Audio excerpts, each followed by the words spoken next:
Are you craving a trip on Space Mountain? Well, we've got the next best thing. Welcome to Disney Coast to Coast.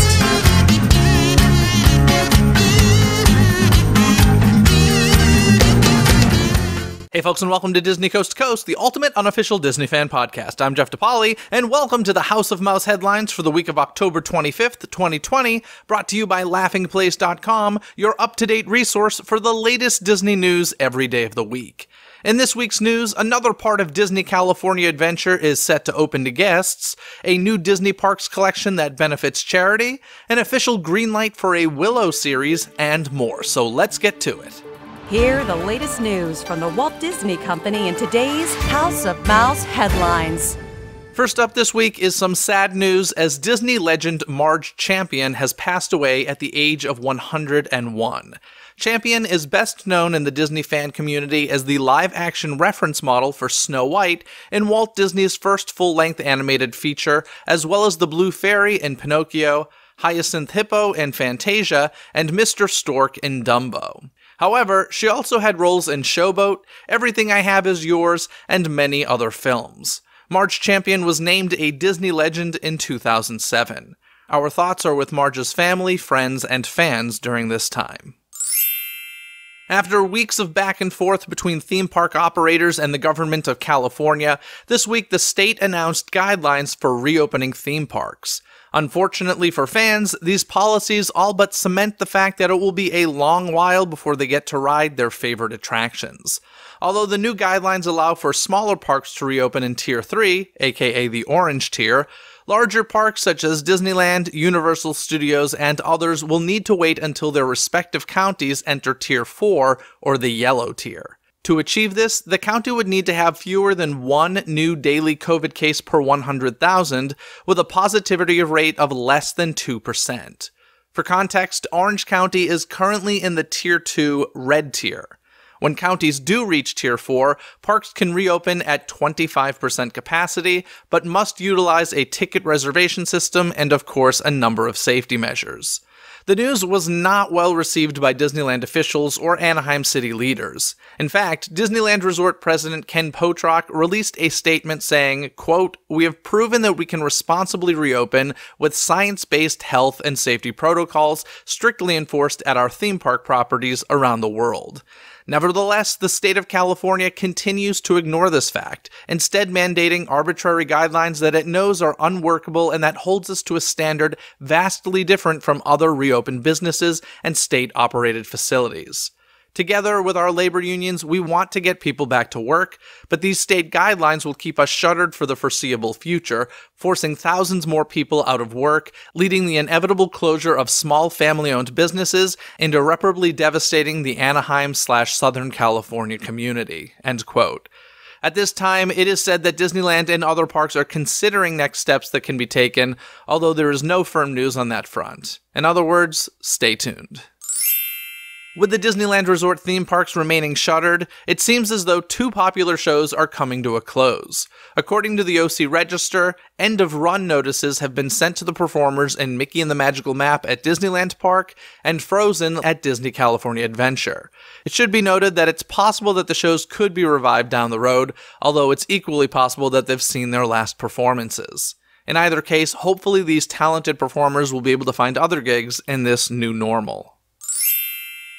Following in the footsteps of the recently opened backlot premiere shop at Stage 17, more of Disney California Adventure is now set to reopen to guests. Starting next month, Buena Vista Street venues including Elias & Company, Fiddler Pfeiffer and Practical Cafe, the Carthay Circle Lounge, and others will be available as an extension of Downtown Disney. Furthermore, this extension will technically reach Grizzly Peak Airfield, as Smoke Jumper's Grill will also be serving up eats that can be mobile ordered through the Disneyland app. No exact date for the shop and restaurant reopenings was announced, but expect further details to emerge in the coming days. Over at Walt Disney World, it's been announced that a Taste of Epcot International Festival of the Arts will be held next year.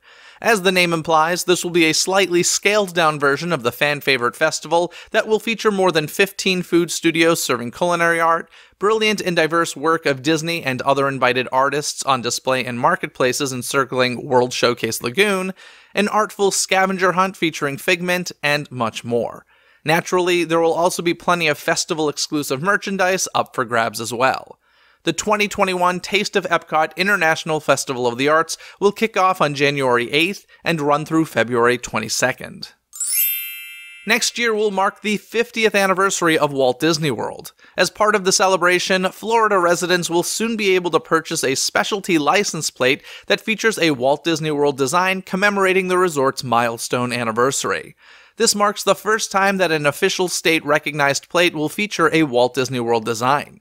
Even better yet, proceeds from the specialty plate will benefit Make-A-Wish of Central and Northern Florida. If you live in the Sunshine State and want to pre-order a plate for yourself, be sure to keep an eye on flhsmv.gov for your opportunity. Speaking of Make-A-Wish, Disney Parks has just unveiled a new color collection that will also benefit the charity. The Wishes Come True Blue line includes spirit jerseys, t-shirts, leggings, and, because it's 2020, face masks. These and many other items featured in the collection are now available at select Disney parks around the world, at Disney Store locations, and on Shop Disney. What's more, this is just the first of 3 planned collections meant to celebrate the 40-year relationship between Disney and Make-A-Wish. So watch out for Wishes Come True Blue coming to a Disney store near you. Last year, reports indicated that a series inspired by the 1988 film Willow was in development. Well, now it's official as Disney and Lucasfilm have announced that a new series is on its way to Disney+. Beloved actor Warwick Davis is set to reprise his role, while director Ron Howard will executive produce. Meanwhile, Crazy Rich Asians and In the Heights director John M. Chu will helm the pilot episode. Jonathan Kasdan, who penned the pilot, will serve as showrunner alongside Wendy Mericle. Commenting on the news, Warwick Davis said in a statement, quote, "So many fans have asked me over the years if Willow will make a return, and now I'm thrilled to tell them that he will indeed. Many have told me they grew up with Willow and that the film has influenced how they view heroism in our own world. If Willow Ufgood can represent the heroic potential in all of us, then he is a character I am extremely honored to reprise." End quote. No release date for the Willow series has been announced, but you'll be able to catch it on Disney+. And finally this week, Disney recently made some changes to the so-called outdated cultural depiction warnings that have displayed in the descriptions for some Disney+ titles. Now, this wording has been updated to say in part, quote, "This program includes negative depictions and/or mistreatment of people or cultures. These stereotypes were wrong then and are wrong now.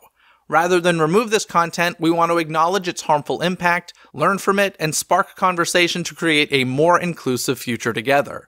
It goes on to say, Disney is committed to creating stories with inspirational and aspirational themes that reflect the rich diversity of the human experience around the globe. And it directs users to Disney's Stories Matter website. In addition to displaying in the description, this message also now shows on screen before the film selected begins to play.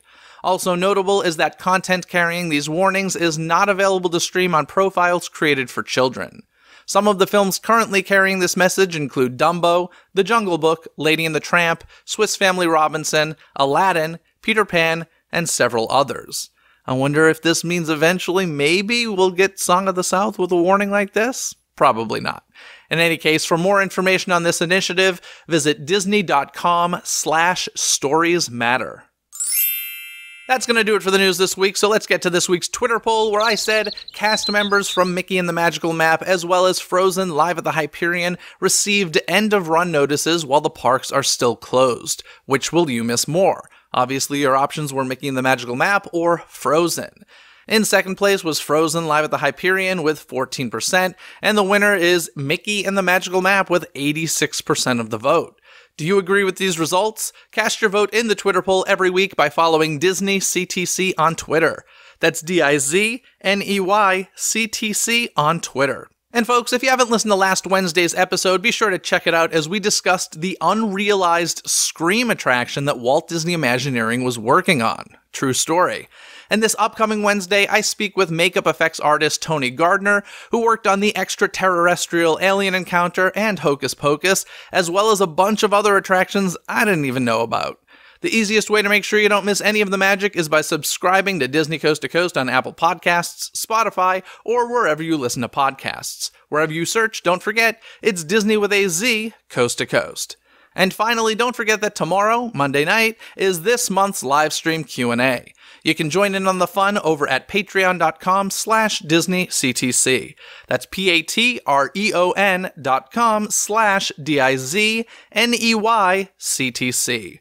Other than that, folks, have a magical day. Bye! Thanks for listening to Disney Coast to Coast. Have a magical day.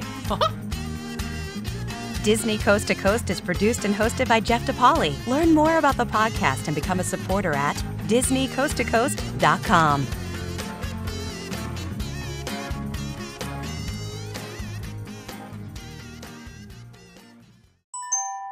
This podcast is part of the DePodcast Network. Learn more about this show, plus find more quality and entertaining podcasts at DePodcastNetwork.com. That's DEPodcastNetwork.com.